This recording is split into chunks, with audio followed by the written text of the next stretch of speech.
নানি শাশুড়ির কাছ থেকে সংগ্রহ করেছিলেন। ঘটনাটি প্রথমে উনি ওনার স্ত্রীর কাছ থেকে শুনেছিলেন, পরবর্তীতে বিস্তারিতভাবে উনি ওনার নানি শাশুড়ির কাছ থেকে সংগ্রহ করেছিলেন। তো আমরা ওনাকে নানি বলেই সম্বোধন করব। তো ঘটনাটি 1990 সালের আশেপাশে ঘটেছিল। তো নানির গ্রামের 2 বাড়ির পরের বাড়িতে মূলত ঘটনাটি ঘটেছিল।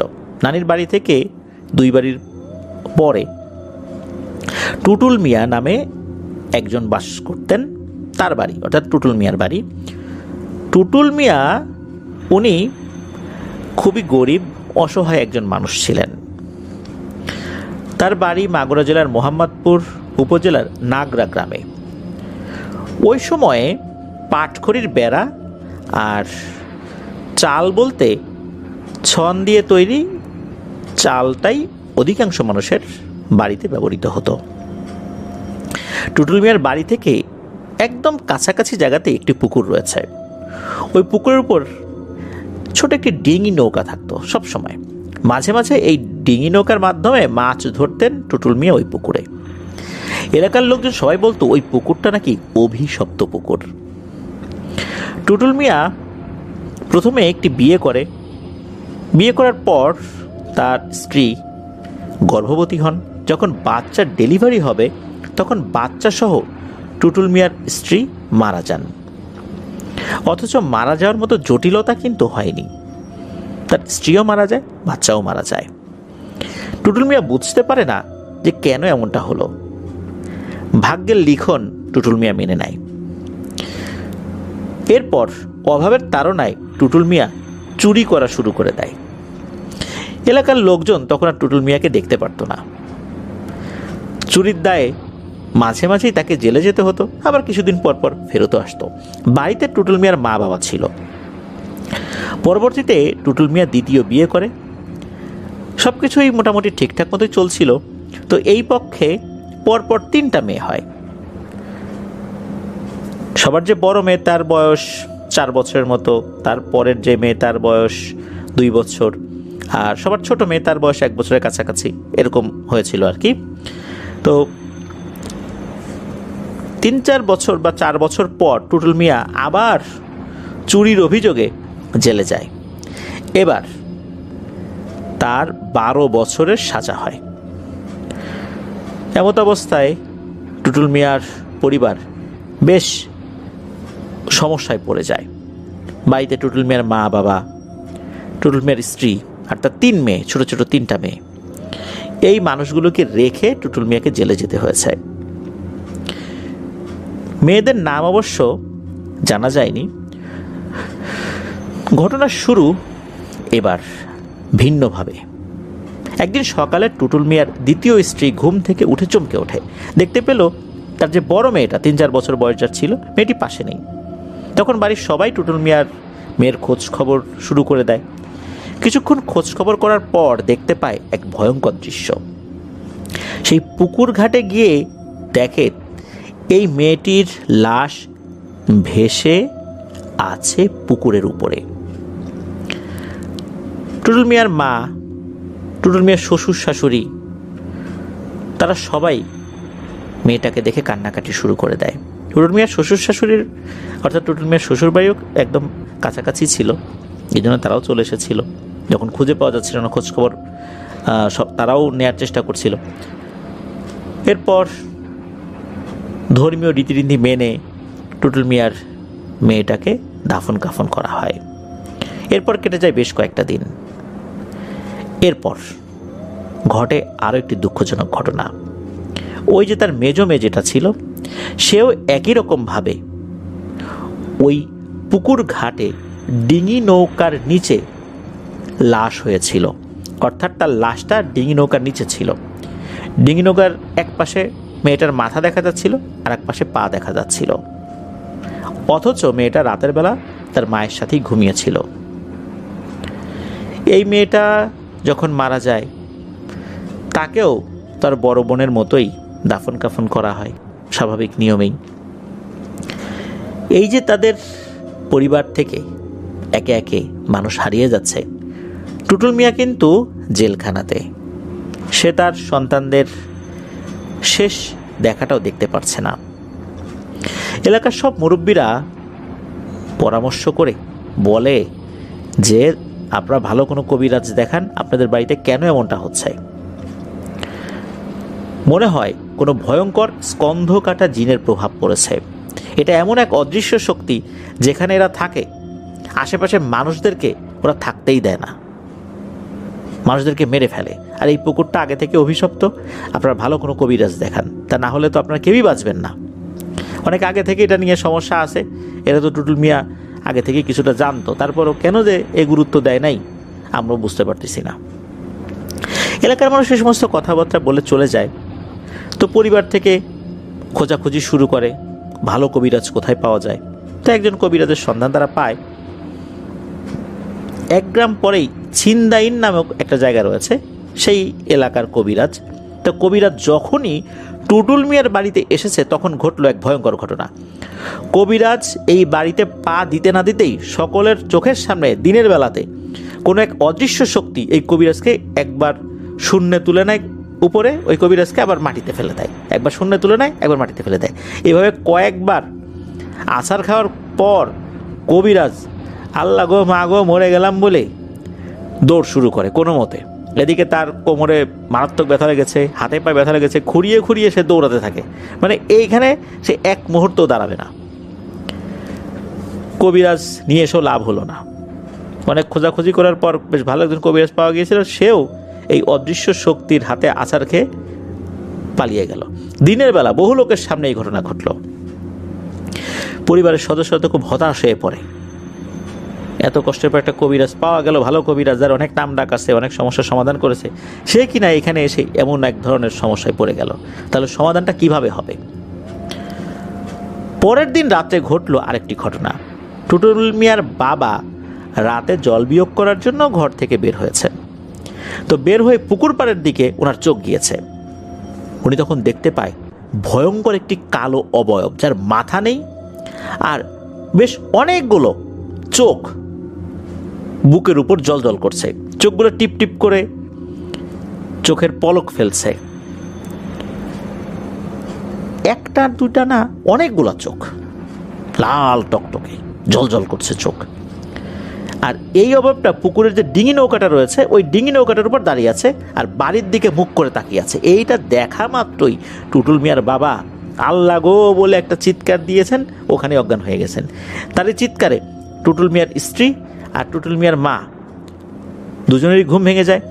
তারা দ্রুত বাইরে বের হয়ে এসে দেখে যে টুটুল মিয়ার বাবা অজ্ঞান হয়ে পড়ে আছে। তারা দুজন মিলে অনেক কষ্টে টেনে হিঁচড়ে তাকে ঘরে নিয়ে যায়।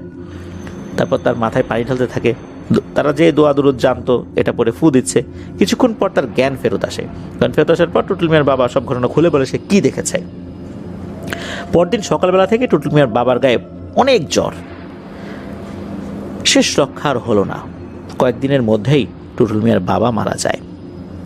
এইভাবে এক এক করে টুটুল মিয়ার মা, তার দ্বিতীয় স্ত্রী, ছোট মেয়ে কোনো এক অদৃশ্য শক্তির প্রভাবে মারা যেতে থাকে। টুটুল মিয়া কিন্তু তখনও জেলে। তার মা, বাবা, দ্বিতীয় স্ত্রী আর তার 3 সন্তান কাউকেই সে শেষ দেখা দেখতে পারেনি। এটা যে একটা মানুষের জন্য কতটা কষ্টের সেটা আসলে বলে বোঝানো যাবে না। পুকুর রয়েছে, টুটুল মিয়ার ঘর বাড়িও আছে, তবে সেটা একদম বিরান হয়ে গেছে। এটার আর কোনো সুরাহা হয় না। এলাকার কিছু মানুষজন হুজুর কবিরাজ নিয়ে আসছিলেন, তারাও এটার কোনো সমাধান করতে পারেনি। পুকুর এবং টুটুল মিয়ার বাড়ি এই দুটোই এক ভুতুড়ে স্থান হিসাবে এলাকার মানুষের কাছে পরিচিত হয়ে যায়। দীর্ঘ অনেকটা সময় কেউই এই জায়গায় এসে আর বসবাস করতে চায় নাই। 12 বছর জেল খাটার পর টুটুল মিয়া তার নিজ ভিটায় ফেরত আসে। লোক মারফত সে জেলখানায় বসে তার পরিবারের একে একে হারিয়ে যাওয়ার খবর কিন্তু সে পেয়েছিল। কান্নাকাটি করেছিল জেলে বসেই। তার চোখের পানি শুকিয়ে গেছে। এখন সে কান্নাকাটি করলেও চোখ দিয়ে আর পানি বের হয় না। সে এতটাই কান্নাকাটি করেছে, চোখের পানি আসলে বের হওয়ার মতো হয়তোবা সেই সুযোগই নাই। এত পানি বের হয়েছে হয়তোবা তার চোখে আর নতুন করে পানি তৈরিই হচ্ছে না। শোক এসে পাথর হয়ে গেছে। এত বছর পর সে বাড়িতে ফেরত আসে, পরিবারের সদস্যদের কবর জিয়ারত করে, নতুন করে আবার কিভাবে জীবন শুরু করা যায় সেই চিন্তা করতে থাকে। তার তো আর কেউ নেই। ওই ভিটাতে আবার সে বাড়ি তৈরি করে। সে চিন্তা করেছিল অনেকদিন তো হয়ে গেছে, হয়তো বা সমস্যা নাই। মানুষজনও একই রকম চিন্তা করেছিল, কারণ এর ভিতরে তারাও প্যারানর্মাল কোনো কিছু দেখেছে বলে কেউ মনে করতে পারে না। সবাই ধারণা করেছিল এখন আর ভীতিকর পরিবেশ সৃষ্টি হবে না। টুটুল মিয়া স্বাভাবিক জীবনে ফেরত আসে। একটা পর্যায়ে সে আবারও বিয়ে করে। এবার তার 3 নম্বর স্ত্রী। বিয়ে করার 1 বছর পর টুটুল মিয়ার পুত্র সন্তান হয়। কিন্তু ঘটনা ঘটা থামছে না। পুনরায় আবার ভয়ঙ্কর ঘটনা শুরু হয়ে যায়। একদিন সকালবেলা টুটুল মিয়া ও তার 3য় স্ত্রী দেখতে পায় তার পুত্র সন্তান তাদের পাশে নেই। অনেক খোঁজাখুঁজি করার পর কোথাও খুঁজে পায় না। এলাকার লোকজন মিলে তারা ওই পুকুরে জাল ফেলতে থাকে। কিছুক্ষণ পর টুটুল মিয়ার সন্তানের লাশ সেই জালে বেঁধে যায়। মৃত বাচ্চাটিকে দেখার জন্য এই মিকাইল ভাইয়ের নানি শাশুড়িও সেই বাড়িতে তখন গিয়েছিল। সুন্দর ফুটফুটে একটি বাচ্চা, কপালে কালো টিপ, চোখে কাজল দেয়া ছিল। আর এই বাচ্চাটিকে উঠোনের পাটির উপর রেখে দেয়া হয়েছিল মৃত অবস্থায়। সবাই বিলাপ করে কান্নাকাটি করছে। আসলে সবাই বিলাপ করে কান্নাকাটি করছে এই কারণ টুটুল মিয়ার পরিবারে যা ঘটে চলছে এটা কি আসলে স্বাভাবিক? নিশ্চয়ই স্বাভাবিক নয়। এইভাবে একে একে আর কত মৃত্যু দেখতে হবে সবাইকে। এই জন্য এলাকার মানুষও সেদিন কেঁদেছিল। টুটুল মিয়ার কপালে এ করুণ পরিণতি, এ কি থামবে না? এভাবে টুটুল মিয়ার পরিবারের অনেককেই হারাতে হয়েছে। এটা শেষ কোথায়? বছরখানেক পর টুটুল মিয়ার স্ত্রীর আবার একটি পুত্র সন্তান হয়। এর মধ্যে কিন্তু টুটুল মিয়া তার সাধ্য অনুযায়ী কবিরাজ, হুজুর এদের কিন্তু দেখাচ্ছেন, কিন্তু কেউই এটা সমাধান দিতে পারছে না। টুটুল মিয়ার 2য় সন্তানের বয়স যখন 5 মাস, একদিন দুপুরবেলা টুটুল মিয়ার স্ত্রী প্রতিবেশী একটি মেয়েকে, যার বয়স 8 থেকে 9 বছর হবে, এমন একটা মেয়েকে ডেকে নিয়ে এসে বলে যে আমি একটু কাজে যাব, ততক্ষণ আমার এই ছেলের কাছে একটু থাক, আমি কাপড় চোপড় কাচার জন্য পুকুরে যাচ্ছি, আসতেছি একটু পরে। প্রথম সন্তানের মৃত্যুর পর টুটুল মিয়ার 3য় স্ত্রী, সে কিন্তু তার সন্তানকে আর একা রাখতো না, কেউ না কেউ সবসময় তার পাশে থাকতো। তার সন্তানের কাছে ওই মেয়েটিকে রেখে কাপড় ধুতে যায় টুটুল মিয়ার স্ত্রী। এভাবে কিছুক্ষণ হয়ে যায়, আধা ঘন্টা বা 35 মিনিট হতে পারে এরকম আনুমানিক সময়। হঠাৎ করে ঘরের ভেতর থেকে ওই মেয়েটির প্রচণ্ড জোরে একটা চিৎকারের আওয়াজ আসে। এদিকে এই শব্দ শুনে টুটুল মিয়ার স্ত্রী তো দৌড়ে ঘরে যায়। সে গিয়ে দেখে ওই মেয়েটি অজ্ঞান হয়ে পড়ে আছে। আর একটা ভয়ঙ্কর দৃশ্য, তাদের ঘরের যে পাটখড়ি বেড়াটা রয়েছে, এই বেড়াটার একটা অংশ ভাঙা, আর কোনো এক অদৃশ্য শক্তি তার ছেলেকে শূন্যে ভাসিয়ে ভাসিয়ে ওই বেড়ার ফাঁকা অংশ দিয়ে নিয়ে যাচ্ছে। এই দৃশ্য দেখে টুটুল মিয়ার স্ত্রী দৌড়ে গিয়ে তার ছেলের 2 পা টেনে ধরে। ওদিকে তার ছেলেকে কিন্তু টেনে নিয়ে যাচ্ছে। টুটুল মিয়ার স্ত্রী চিৎকার করতে থাকে যে কে কোথায় আছো, তাড়াতাড়ি আসো, আমার ছেলেকে নিয়ে গেল। তো আশেপাশে তো লোকজন ছিল, তারা চলে আসে, এসে দেখে ওই যে ছোট্ট মেয়েটা অজ্ঞান হয়ে পড়ে আছে। টুটুল মিয়ার স্ত্রী তার ছেলের 2 পা ধরে টানছে, আর তার ছেলেকে শূন্যে ভাসিয়ে রেখেছে কোনো একটা অদৃশ্য শক্তি। সেও ছেলেটাকে টানছে, আর ছেলেটাও চিৎকার করে কান্নাকাটি করছে। ছোট বাচ্চা, 5-6 মাস বয়স। লোকজন যখন চলে আসে তখন আল্লাহর অশেষ রহমতে ওই ছেলেটার হাত ছেড়ে দেয়। ছেলেটা এবারের যাত্রায় বেঁচে যায়। মেয়েটা যখন স্বাভাবিক হয়, অর্থাৎ তার জ্ঞান ফেরে, সে বলে সে বাচ্চাটিকে নিয়ে ঠিকঠাক মতোই বসেছিল, খেলাধুলা করছে, বাচ্চার সাথে কথা বলছে। আধা ঘন্টার মতো হবে, এরপর হঠাৎ করে বাড়ির বেড়ায় সরাত সরাত করে শব্দ হচ্ছে। পাটখড়ি যদি ভেঙে যায় এরকম শব্দ হয়, ওই রকম শব্দ। তো ওইদিকে তাকিয়েছে, তার কাছে মনে হয় কোনো একটা অদৃশ্য জিনিস এসে টুটুল মিয়ার বাচ্চাকে টেনে নিয়ে যাচ্ছে।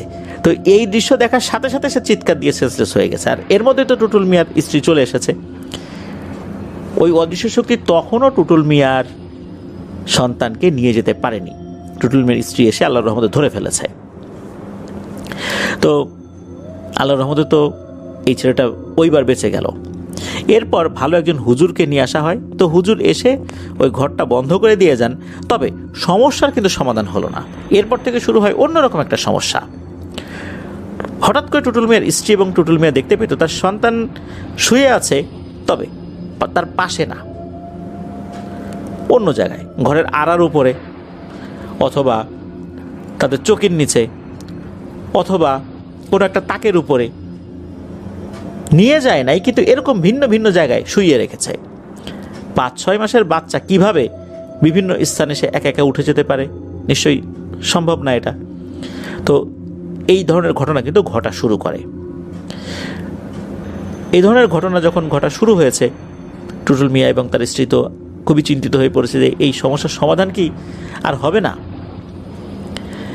যাই হোক, এর বছরখানেক পর, মানে এই সমস্যা কিন্তু চলছে, বছরখানেক পর টুটুল মিয়ার আরেকটি কন্যা সন্তান জন্মগ্রহণ করে।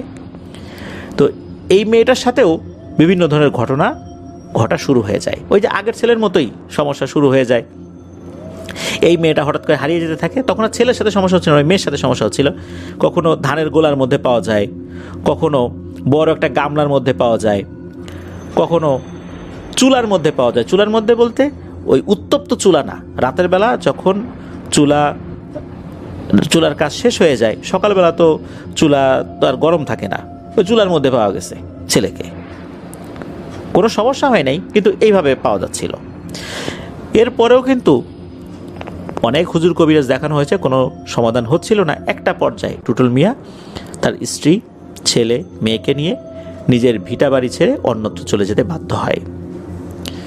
এখন তারা কোথায় আছে এটা নির্দিষ্ট করে বলা মুশকিল। এই বিষয়ে মিকাইল আহমেদ ভাই কিছু বলতে পারেন নাই। তো ঘটনাটি উনি ওনার নারী শাশুড়ির কাছ থেকে সংগ্রহ করেছেন। প্রিয় লিসেনার্স, আপনারা একবার ভাবুন যে একটা মানুষ তার পরিবারের কতগুলো সদস্যকে হারালো। মা, বাবা, প্রথম স্ত্রী, নবজাতক শিশু, এরপর দ্বিতীয় স্ত্রী, তার 3টা সন্তান, এভাবে কিন্তু চলছে। তারপর তৃতীয় স্ত্রী, এবং সেই তৃতীয় স্ত্রীর আবার প্রথম সন্তান। এভাবে কিন্তু পরিবারের অনেকগুলো সদস্য হারিয়ে গিয়েছিল, মৃত্যুবরণ করেছিল এক অদৃশ্য শক্তির প্রভাবে, যেটাকে স্বচক্ষে টুটুল মিয়ার বাবা একবারই দেখেছিলেন। তিনিও বাঁচতে পারেন নাই। প্রিয় লিসেনার্স, আপনাদের জানা মতে এই ধরনের ঘটনা যদি থেকে থাকে, আপনারা খেয়াল করবেন যে এই অবয়বগুলো যেই জায়গাতে বসবাস করে তার আশেপাশে কিন্তু মানুষজনের উপস্থিতি তারা সইতে পারে না, তাদেরকে মেরে ফেলে। এই ঘটনার ক্ষেত্রেও তার ব্যতিক্রম হয়নি।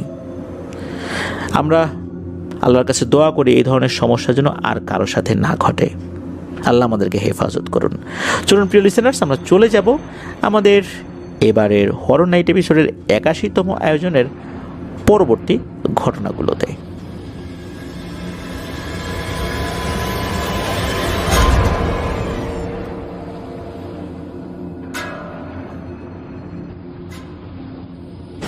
প্রিয় লিসেনার্স, এবার কিন্তু একটি ঘটনা নয়, 5টি ঘটনা একাধারে শেয়ার করতে যাচ্ছি ইনশাল্লাহ। এই ঘটনাগুলো মিকাইল আহমেদ ভাই সংগ্রহ করেছেন ওনার আম্মুর কাছ থেকে। আফনান দ্য হরর ওয়ার্ল্ডের ঘটনাগুলো ওনার আম্মু মিকাইল আহমেদ ভাইয়ের মাধ্যমে শুনেছেন। শোনার পর উনিও আগ্রহী হয়েছেন আমাদের সাথে যেন ঘটনা উনি শেয়ার করতে পারেন। উনি মিকাইল আহমেদ ভাইকে ওনার জানা বেশ কিছু ঘটনা শেয়ার করেছেন, আর আমরা সেই ঘটনাগুলো মিকাইল আহমেদ ভাইয়ের কাছ থেকে পেয়েছি। আর ওনার আম্মু যেহেতু গ্রামের একজন নারী, ওনার জানা অসংখ্য ঘটনা কিন্তু রয়েছে। এই ঘটনাগুলো আপনাদের সাথে শেয়ার করার পর আশা করছি আরও অনেক ঘটনা ওনার কাছ থেকে ইনশাল্লাহ আমরা পাবো, এবং উনিও ওনার এই ঘটনাগুলো শুনে থাকবেন, শোনার পর উনিও আগ্রহী হবেন আমাদের সাথে আরও ঘটনা শেয়ার করার জন্য। চলুন ঘটনায় চলে যাচ্ছি। তো ঘটনাটি শুরু করার আগে এই যে জায়গাটা, মূলত যেই জায়গা কেন্দ্রিক ঘটনা, এটার বর্ণনাটা না দিলে লিসেনারদের বুঝতে অসুবিধা হবে, কারণ পরপর বেশ কিছু ঘটনার সাথে এই জায়গার বর্ণনার একটা বেশ ভালো মিল রয়েছে। তো মিকাইল আহমেদ ভাইয়ের নানা বাড়ি, যেখানে মূলত ঘটনাগুলো ঘটেছিল, তো ওনার নানা বাড়ির যে বর্ণনাটা সেটা দেই। ওনার নানা বাড়ি যশোর জেলার কোতোয়ালি থানার বাঘারপাড়া ইউনিয়নের তারাগঞ্জ নামক গ্রামে। তো ওনার নানার বাড়ি তারাগঞ্জ বাজার থেকে বাম দিকে একটা ইটের রাস্তা চলে গেছে। এই রাস্তা দিয়ে হেঁটে গেলে হিন্দু পাড়া রয়েছে বা হিন্দু মহল্লা রয়েছে। এই পাড়াটা পার হয়ে গেলে একটা বাগান রয়েছে। বাগান থেকে কিছুটা এগিয়ে গেলে ওনার নানা বাড়ি, নিজস্ব বাড়ি তাদের। তখন মাটির ঘর ছিল। ঘরের উপর দিয়ে পোড়া মাটির টাইলস বা টালি বলা হতো যেগুলো, এইগুলো দেয়া হতো। ঘরের পরিবেশটা খুব ঠান্ডা থাকতো। তো ওই সময় অধিকাংশ মানুষই ঘরগুলোতে এই ধরনের টালিগুলো ইউজ করত। তো ওই ঘরের উত্তর পাশে বেশ বড়সড় একটা লিচু গাছ রয়েছে।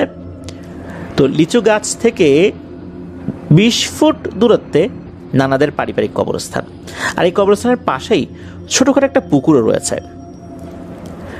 আর এত কিছু বলছি কারণ হচ্ছে ঘটনাগুলোর সাথে এই জায়গাগুলোর একটা যোগসূত্র রয়েছে। এবার চলুন মূল ঘটনায় চলে যাই। ওনার আম্মুর বয়স তখন 14-15 হবে, এরকম একটা সময়। আর এটা 1980 সালের কিছুটা পরে, 1983 সালের আগে বা এরকম একটা সময় হবে আর কি। তখন এই মিকাইল আহমেদ ভাইয়ের নানা নতুন একটা বাড়ি করার সিদ্ধান্ত নেন। কারণ মিকাইল আহমেদ ভাইয়ের মামা, খালা সবাই বড় হয়ে যাচ্ছেন, ছোট ঘরে তো আসলে এখন থাকা যাচ্ছে না। এখন ওই যে লিচু গাছ, ওই লিচু গাছের কাছে বাড়ি করা শুরু হবে। বাড়ি করা শুরু হয়েও যায়। দেয়াল করা হচ্ছে, মানে ইট গেথে দেয়াল ঘর, মানে দেয়াল তৈরি করা হচ্ছে, দেয়ালের ঘর তৈরি করা হচ্ছে। অর্ধেক মোটামুটি বানানো হয়ে গেছে। বেসমেন্ট থেকে শুরু করে নিয়ে বিশেষ করে দরজা জানালার যে অংশগুলো, এই পর্যন্ত ইট গাঁথা কমপ্লিট হয়ে গেছে। এখন ঘরটা পুরোপুরি তৈরি করতে হলে ওই লিচু গাছটি কাটতে হবে। যেদিন ওই লিচু গাছটি কাটবে তার 1-2 দিন আগে মিকাইল আহমেদ ভাইয়ের নানা গাছ কাটার লোকের সন্ধানে বের হন। আসলে শুরুতেই যে গাছটা কাটবে এরকম পরিকল্পনা ছিল না। পরে দেখা গেল যে ঘরটা বড়, আসলে ওইভাবে হচ্ছে না, একটু বড় করার দরকার, এখন গাছটা তো কাটতে হবে। এই চিন্তা করেই মূলত শুরুতে কাটেন নাই, পরবর্তীতে গাছটা কাটতে হবে যখন বুঝতে পারলেন তখন উনি গাছ কাটার লোকের সন্ধানে বের হয়েছেন। তো বাড়ির কাজ আপাতত বন্ধ রেখেছেন, কারণ গাছ না কাটলে আর পরবর্তী কাজ আগানো যাচ্ছে না। এর মধ্যে ঘটে এক অদ্ভুত ঘটনা। মিকাইল আহমেদ ভাইয়ের মায়ের যে বড় ফুপু আর কি, কারণ ঘটনাটা তো আসলে ওনার মা বলছেন, তো মায়ের বড় ফুপু ওনাদের বাড়িতে বেড়াতে আসছেন। তো ওনার মায়ের বড় ফুপু একজন ধার্মিক এবং প্র্যাকটিসিং মুসলিম একজন নারী ছিলেন।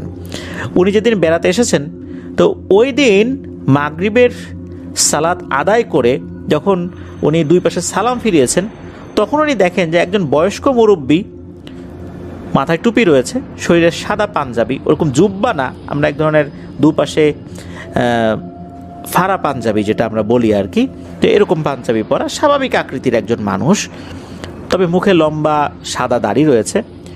ফুপুকে হঠাৎ করে বলছে, সামনে এসে বলছে যে দেখ, তোর ভাই তো এখানে বাড়ি করতেছে, ভালো কথা, বাড়ি তো করবেই, এটা নিয়ে আমাদের কোনো আপত্তি নাই, ছেলেপেলে বড় হচ্ছে, বাড়ি তো করতেই হবে, কিন্তু এই লিচু গাছটা যেন না কাটে।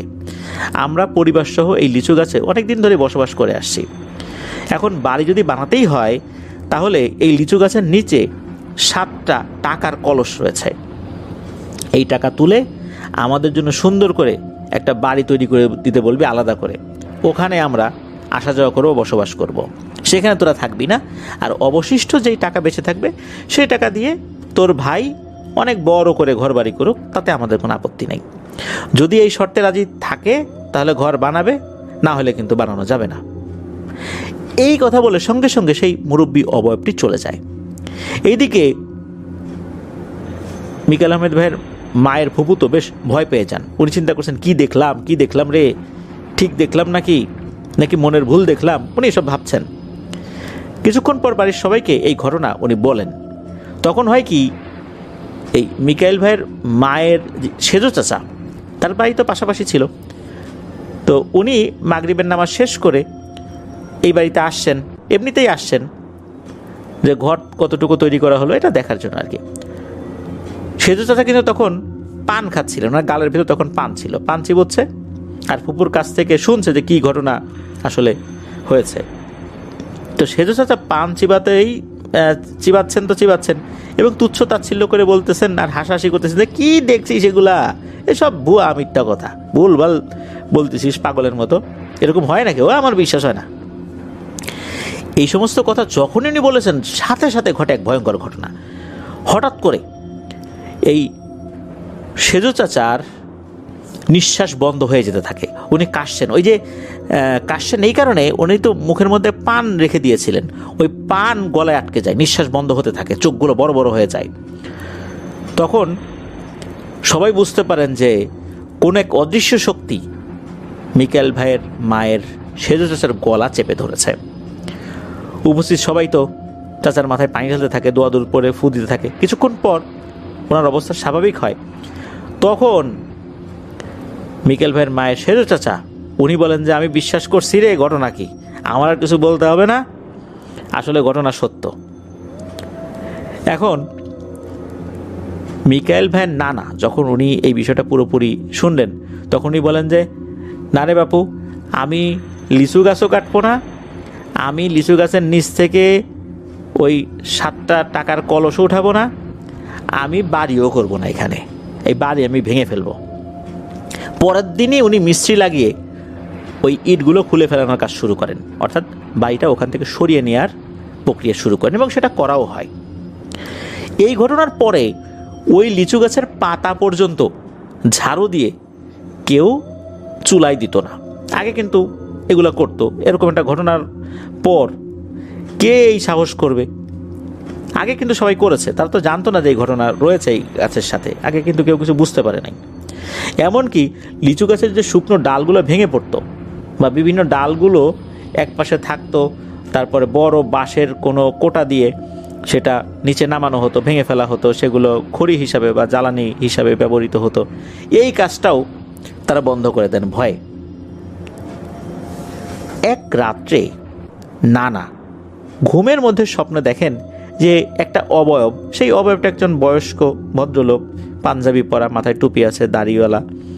উনি এসে বলছেন যে তোরা তো নিজেরাও ঘর করলি না, গাছটাও কাটলি না, বলেছিলাম যে গাছ কাটলে নিচে টাকার কলসে সেগুলো উঠাবি, আমাদের জন্য ঘর করে দিবি, নিজেরা ঘর করবি, সেটাও করলি না।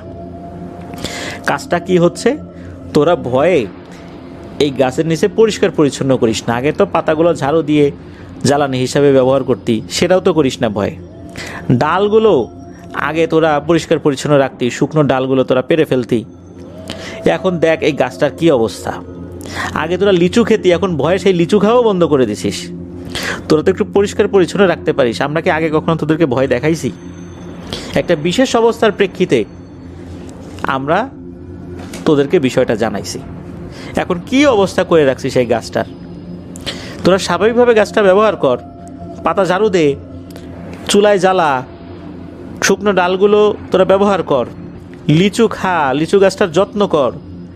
গাছটার এই অবস্থায় তো আমাদেরও কষ্ট হচ্ছে, আমরা তো এখন গাছটা পরিষ্কার পরিচ্ছন্ন রাখতে পারতেছি না, এটা তো তোদের দায়িত্ব, তোরা এই কাজটা কর, তা নাহলে আমাদের তো কষ্ট হয়। আর যে আচরণটা তোরা করছিস, গাছ কাটিস নাই, মাটির কলসটাও তুলিস নাই, আর ঘরটাও ভেঙে তোরা সরাই নিছিস, আমরা তোদের উপর খুব খুশি, এটা নিয়ে আমাদের কোনো আপত্তি নাই, তোরা ইচ্ছা মতো গাছটা ব্যবহার কর। এই স্বপ্ন দেখার পর নানা তো পরিবারের সবার সাথে যখন এটা শেয়ার করেছেন, আবার শুরু হয়ে যায় সেই লিচু গাছটার ব্যবহার, ঠিকঠাক মতো আবার সেই পাতা ঝাড়ু দেওয়া, আগে ঠিক যেভাবে হতো লিচু গাছটা থেকে লিচু সংগ্রহ করা, শুকনো ডাল সংগ্রহ করা, সব কিছুই কিন্তু আবার শুরু হয়ে যায়। তবে সেই গাছটি কাটা হয়নি, গাছটার নিচে ঘরও তৈরি করা হয়নি, লিচু গাছটা এখনও একই রকমভাবেই রয়েছে। আর ওই গাছটাকে কেন্দ্র করে কোনো ভয়ের ঘটনা কিন্তু কারোর সাথে হয়নি, ওইভাবে হয়নি আর কি, যেটা মানুষের মধ্যে ভয়ঙ্কর আতঙ্ক সৃষ্টি করতে পারে এমন কিছু। কারণ ওই গাছে যারা রয়েছে তারা ভালো জিন, তারা পরিষ্কার পরিচ্ছন্ন, এই বিষয়টা যে সবসময় থাকবে গাছের নিচে এটাই পছন্দ করেন। কিন্তু ওই বাড়ির সদস্য তো ভয়ে এই কাজটা করে নাই, না জানি কি হয়ে যায় এই ভয়ে আর কি। তো যাই হোক, এই বিষয়ের সমাধান হয়ে গিয়েছিল।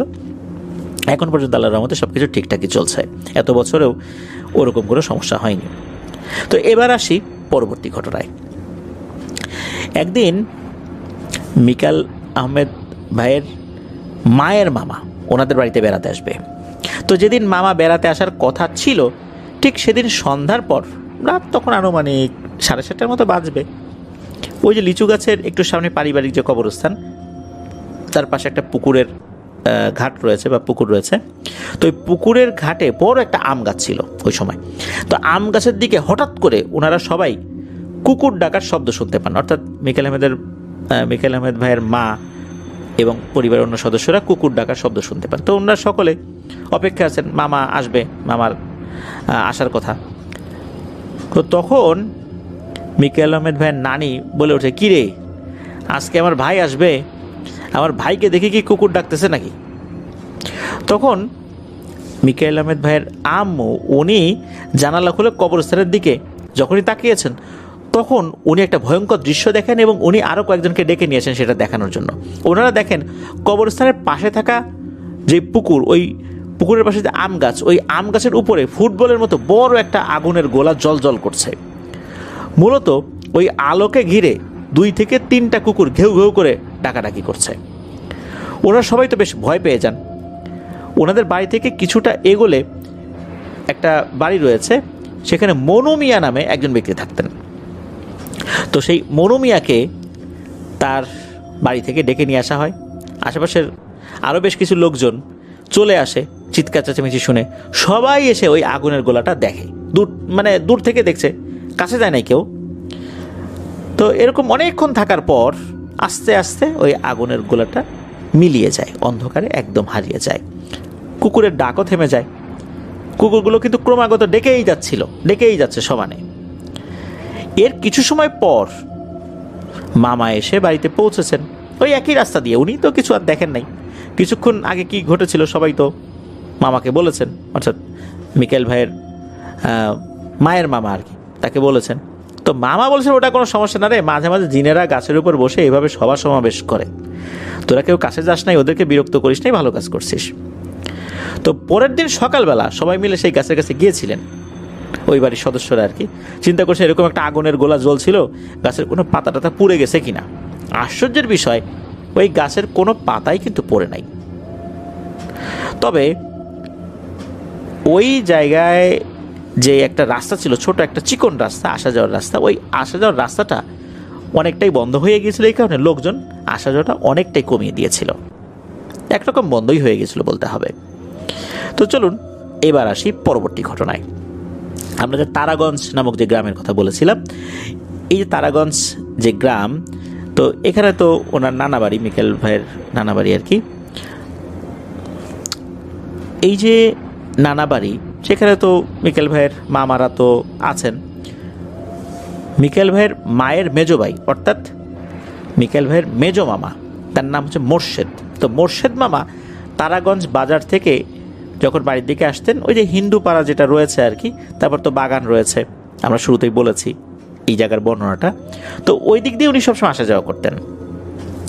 বিভিন্ন সময় বিভিন্নভাবে উনি বিভিন্ন জিনিস দেখেছেন।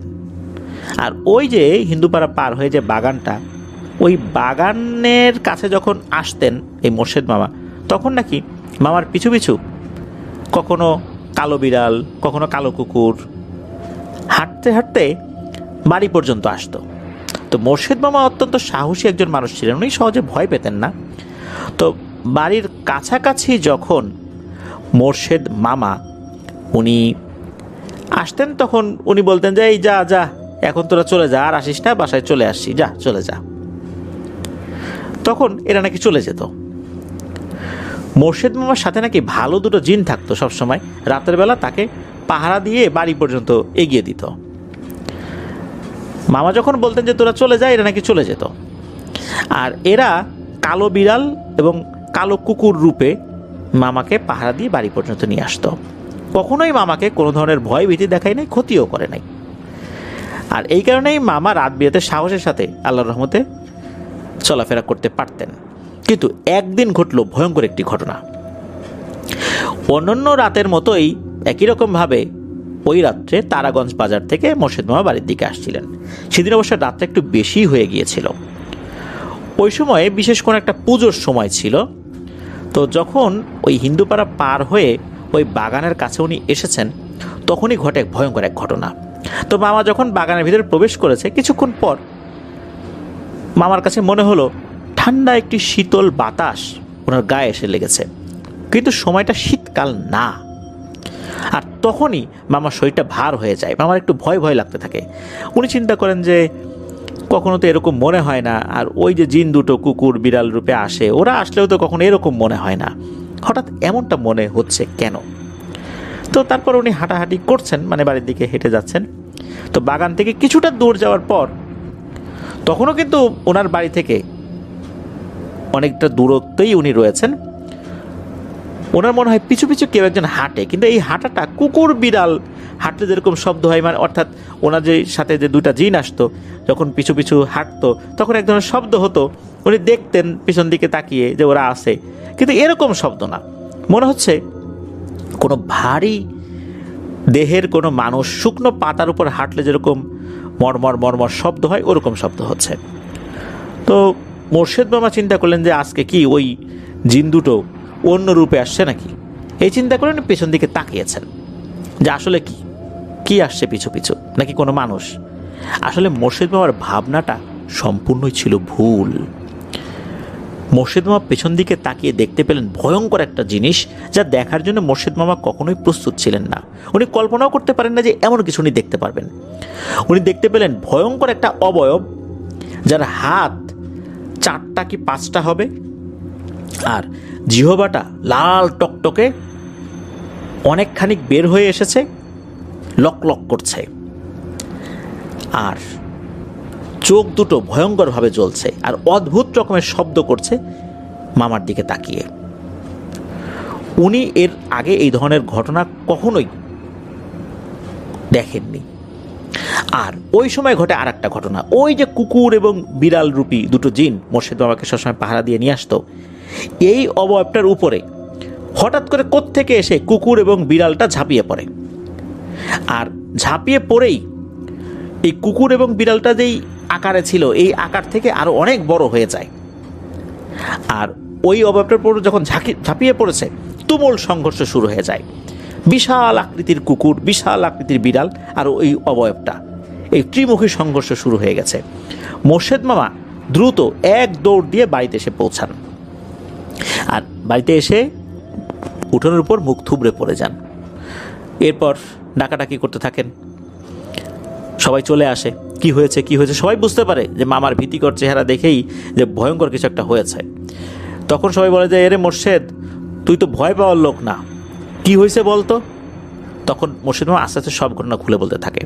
গ্রামের নিয়ম অনুযায়ী, গ্রামের যে সংস্কৃতি সেই অনুযায়ী লোহার দা আগুনে গরম করে লবণ পানিতে সেক দিয়ে সেই পানি খাওয়ানো হয়। সকালে স্থানীয় মসজিদের ইমাম সাহেবকে দিয়ে মোর্শেদ মামাকে ঝাড়ফুঁক করানো হয়, ভালো মতো রুকিয়া করে দেওয়া হয়, বেশ কিছু আমল দেওয়া হয়। তবে সমস্যা হয়ে গেল, মোর্শেদ মামা অস্বাভাবিকভাবে শুকাতে থাকেন। দেখলে মনে হতো কেউ তার রক্ত চুষে নিয়ে যাচ্ছে।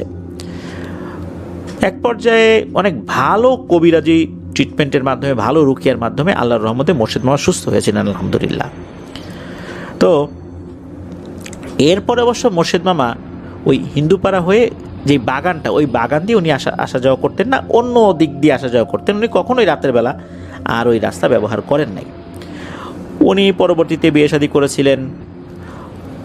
উনি তারাগঞ্জ যে গ্রাম, সেখানকার মেম্বার হয়েছিলেন পরপর 2বার।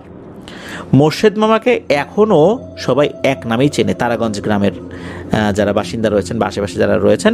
2018 সালে এক দুরারোগ্য ব্যাধিতে আক্রান্ত হয়ে মোর্শেদ মামা ইন্তেকাল করেন। ইন্না লিল্লাহি ওয়া ইন্না ইলাইহি রাজিউন। মিকেল ভাই মামার জন্য দোয়া চেয়েছেন, আমরা তার জন্য দোয়া করি। আল্লাহ তাআলা তার ভুল ত্রুটি ক্ষমা করে জান্নাতুল ফেরদৌসের মেহমান হিসাবে কবুল করুন। প্রিয় লিসেনার্স, দেখুন ওই যে দুটো জিন, ওরা তৎক্ষণাৎ আক্রমণ করেছিল ওই ভয়ঙ্কর অবয়বটার উপরে। তা না হলে মোর্শেদ মামার বড় ধরনের কোনো একটা ক্ষতি করে ফেলতো। এবার চলুন আমরা পরবর্তী ঘটনায় যাই। এখন যে ঘটনাটি শেয়ার করবো, এই ঘটনাটি ঘটে মোর্শেদ মামার মায়ের বড় ভাবির সাথে, অর্থাৎ মিকাইল ভাইয়ের মায়ের বড় ভাবি, অর্থাৎ মিকাইল ভাইয়ের বড় মামির সাথে। তো তখন তো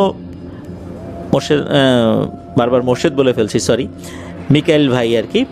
তো মিকাইল ভাইয়ের যিনি বড় মামা, উনি নতুন বিয়ে করেছেন। তো বিয়ে করার কয়েকদিন পার হওয়ার পরও, কয়েকদিন পার বলতে অনেক দিন পার হয়ে গেছে আর কি, অনেকগুলো বছর প্রায় পার হয়ে গেছে। তখন ওনার আসলে কোনো সন্তান ফাইনালি ভূমিষ্ঠ হতো না, মিসক্যারেজ হয়ে যেত। গর্ভের বাচ্চার বয়স 3 থেকে 4 মাস সর্বোচ্চ থাকতো, এরপর বাচ্চা মিসক্যারেজ হয়ে যেত। এটার সমাধান হতো না বলতে হচ্ছিল না। ডাক্তার দেখানো হয়েছে, কেন এমনটা হচ্ছে তারাও বুঝতে পারেনি। হুজুর কবিরাজ দেখানো হয়েছে, এক একজন এক এক রকমভাবে ট্রিটমেন্ট করেছে, রুকিয়া করেছে, কিন্তু লাভ হয়নি। কেউ কোনো সমাধান করতে পারছিল না। এভাবে কেটে গেল অনেক দিন। এদিকে মিকাইল ভাইয়ের মায়ের সেজো খালার শ্বশুর বাড়ি একদিন এই বড় মামির মা বেড়াতে গিয়েছে। মূলত মিকাইল ভাইয়ের মায়ের সেজো খালার শ্বশুরের সাথে ওই বড় মামির মা বাবাদের আগে থেকে চেনা জানা ছিল। তো মেজো খালার শ্বশুর তখন কবিরাজ চিকিৎসা করতেন। ওই লোকটার সাথে নাকি শক্তিশালী একটা পরী ছিল, উনি পরীর মাধ্যমে চিকিৎসা করতেন। তো যখন ওখানে গিয়েছেন তখন চিকিৎসার বিষয়টা কিছুটা দূরে রেখে বলেছিলেন যে, বেয়াই আপনার সাথে নাকি পরী আছে শুনেছি, আমাদেরকে একটু মিষ্টি খাওয়ান তো।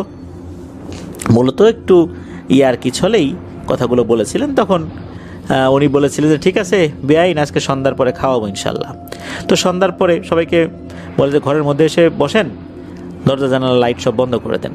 তো সব কিছু বন্ধ করে দেওয়া হয়েছে। এর কিছুক্ষণ পরেই ওনারা সবাই এক ধরনের শব্দ শুনতে পাচ্ছেন যে টিনের উপরে কি যেন টপ টপ করে পড়ছে।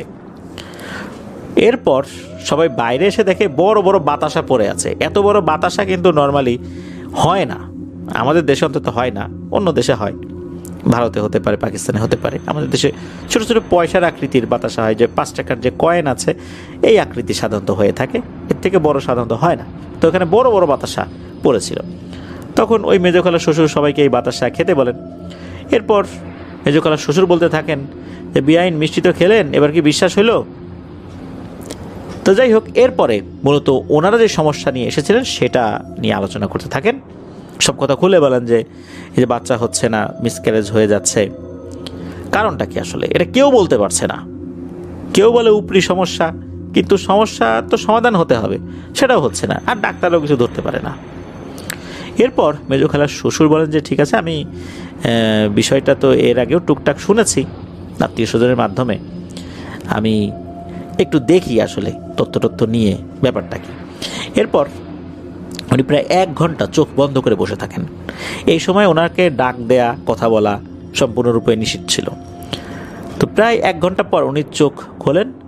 এরপর উনি বলেন যে আলহামদুলিল্লাহ, আমি তথ্য নিতে পেরেছি আসলে ব্যাপারটা আসলে কি হয়েছে, তবে ওখানে গিয়ে সমাধান করতে হবে। তারপর আমি বলি আপাতত যে আসলে সমস্যাগুলো কেন হচ্ছে। উনি বলেন যে আপনার মেয়ের স্বামীর যে বাড়িটা, এই বাড়ির পশ্চিম পাশে যে ঘর রয়েছে, তো পশ্চিম পাশের ওইখানে একটা লিচু গাছ রয়েছে। এই লিচু গাছের থেকে একটু সামনে এগিয়ে গেলে কবরস্থান, আর কবরস্থানের পাশে একটা পুকুর রয়েছে।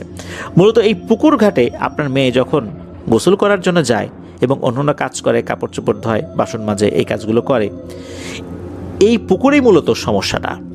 এই পুকুরের একটা সমস্যা রয়েছে, সেটা হচ্ছে এই পুকুরটা যখন খনন করা হয় সেখানে কিছু হাড়গোড় পাওয়া গিয়েছিল, যেটা অনেক পুরনো কবর ছিল ওইখানে। সেই হাড়গোড়গুলো নিয়ে এই যে কবরস্থান যেটা পাশে রয়েছে সেখানে কবর দেয়া হয়। যখন ওই হাড়গোড়গুলো সরিয়ে ফেলা হয় ওখান থেকে, তখন কিছু দুষ্টু জিন এসে ওই পুকুরে আস্তানা গেড়েছে। আর আপনার মেয়ে ওখানে যায়, ওরাই মূলত নজর দিয়েছে। সন্তান পেটে আসার পর ওরা মূলত এদেরকে খেয়ে ফেলে। এর একটা ব্যবস্থা করতেই হবে। আগামী শুক্রবার ইনশাল্লাহ আমি সেখানে যাব, গিয়ে সমাধান করে আসব। ঠিকই উনি শুক্রবার চলে আসেন। তো ওই বাড়িতে এসে পুকুরটার চারপাশে 2 থেকে 3 বার উনি চক্কর দিলেন এবং রুকিয়া করতে শুরু করলেন। এরপর উনি হাতে করে একটি পানির বোতল নিয়ে এসেছিলেন। এটা মূলত জমজম কূপের পানি, যেটা ওই পরী রুকিয়া করে দিয়েছিল, অর্থাৎ ঝাড়ফুঁক করে দিয়েছিল। ওই পানিটা উনি পুকুরের চারপাশে ছিটিয়ে দিয়েছিলেন। তারপর বড় মামা ওই বাড়িটা বন্ধ করে দিয়েছিলেন। এরপর কিছু আমল দিয়ে গিয়েছিলেন। আর উনি চলে যাওয়ার আগে বলে গিয়েছিলেন যে এখানে খুব বেশি কষ্ট করতে হয় নাই, কারণ তার শক্তিশালী ওই পরী এই পুকুরের কাছে আসার পরেই ওই যে দুষ্ট জিনগুলো এখানে আস্তানা গেড়েছিল সেগুলো এখান থেকে পালিয়ে যায়। আর পরীটা বলে দিয়ে যায়, যদি ভবিষ্যতে এর আশেপাশে যদি তোদেরকে দেখি তাহলে তোদের পরিণতি খুব খারাপ হবে। এই জন্য কোনো ধরনের যুদ্ধ করা ছাড়াই ওই জিনগুলো ওখান থেকে পালিয়ে যায়। তবে কোনো জায়গায় যদি কোনো জিন থেকে থাকে, ওরা যদি ওখান থেকে চলেও যায়, ওরা ওই জায়গায় আবার ফেরত আসতে পারে। কারণ জিনারা যদি কোথাও থাকে সেখানে তাদের একটা আকর্ষণ সৃষ্টি হয়, ওরা ওই আকর্ষণেই বারবার ফেরত আসে। এই জন্যই মূলত এখানে জমজম কূপের পানি, রুকিয়া করা পানি ছিটিয়ে দেওয়া হয়েছে আর বাড়িটাও বন্ধ করে দেওয়া হয়েছে। খুব সহজেই এই জটিল সমস্যার সমাধানটা আল্লাহর রহমতে হয়ে যায়। পরবর্তীতে কিন্তু এই মামির সন্তানাদি হয়, 2টো ছেলে হয়েছে। একজনের নাম কামাল আর একজনের নাম মুজাহিদ। এই যে মুজাহিদ যিনি, উনি কিন্তু হাফেজ হয়েছেন, মাওলানা হয়েছেন। যশোর জেলার একটি নামকরা মাদ্রাসায় উনি বর্তমানে শিক্ষকতা করছেন। প্রিয় লিসেনার্স, এবার আমরা চলে আসব একদম শেষ ঘটনায়। 4টি ছোট ঘটনা তো শেয়ার করেছি, এবার 5ম ঘটনার মাধ্যম দিয়ে শেষ করব। এখন যে ঘটনাটি শেয়ার করব, এই ঘটনাটি ঘটে ওনার মায়ের মামাতো বোনের সঙ্গে তার শ্বশুরবাড়িতে। ওনার মামাতো বোনের বিয়ে হয় তুলারামপুর এক গ্রামে, বেশ অবস্থাশালী এক পরিবারে। তো ওই বাড়িতে গোয়ালে অনেকগুলো করেছিল, প্রায় 12টা দুধেল গাই ছিল। আর তাছাড়া উনি বেশ সম্পদশালীও ছিলেন ওই গ্রামে। তো মামাতো বোনের যিনি স্বামী, অর্থাৎ এই মিকাইল ভাইয়ের মায়ের দুলা ভাই, উনি একদিন তাদের ঘরের পাশে থাকা আগের আমলের বেশ বড় একটা তেঁতুল গাছ, এই তেঁতুল গাছটা কাটার সিদ্ধান্ত নিয়েছেন। কারণ হচ্ছে ওই তেঁতুল গাছটা কেটে ওইখানে আরেকটি গোয়াল ঘর বানাবেন। তো যেইভাবে সেই কাজ, আর বেশ